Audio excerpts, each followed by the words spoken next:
బాబు నా ఎగ్జామ్ రాసి పెట్టయ్యా అని ఇంకో ఎగ్జామ్ రాసి పెట్టేవాడిని ఎవడని అడుగుతాడా? దేవుని స్తోత్రం. పరీక్షలు రాశారు మీ పిల్లలు, వాడు పరీక్ష రాస్తుంటాడు, ఆ పక్కన ఉన్నాడు అంటాడు, వరే నా పరీక్ష రాసి పెట్టురా అన్నాడు. నీ పరీక్ష రాసి పెడితే నా పరీక్ష వాడు రాస్తాడు రా. దేవుని స్తోత్రం. హల్లెలూయా. నాది రాసి పెట్టురా అంటే నీది రాసి పెడితే నాకు సమయం సరిపోదురా, ఉన్నది 2.5 గంటే నా పరీక్షను రాసుకొని. ఎందుకంట ఇక్కడ రాసిన దాన్ని బట్టి నాకు అక్కడ మార్కులు ఉంటాయి. దేవునికి స్తోత్రం చెప్పండి. హల్లెలూయా. ఇక్కడ రాసిన దాన్ని బట్టి నాకు అక్కడ మార్కులు ఉంటాయా? మరి కొంతమంది ఏంది, వాళ్ళ పరీక్షను పక్కన పెట్టి పక్కన వాళ్ళ పరీక్షలు రాస్తున్నారు. దేవునికి స్తోత్రం చెప్పండి. హల్లెలూయా.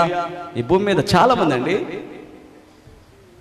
వాడి భక్తి వాడు చూసుకోడు, వాడి ప్రార్థనా జీవితం వాడు చూసుకోడు, వాడి అంతరంగాన్ని వాడు చూడు. లేస్తే పక్కనోడు ఎట్టున్నాడా, వాడెట్టున్నాడా, వీడెట్టున్నాడా.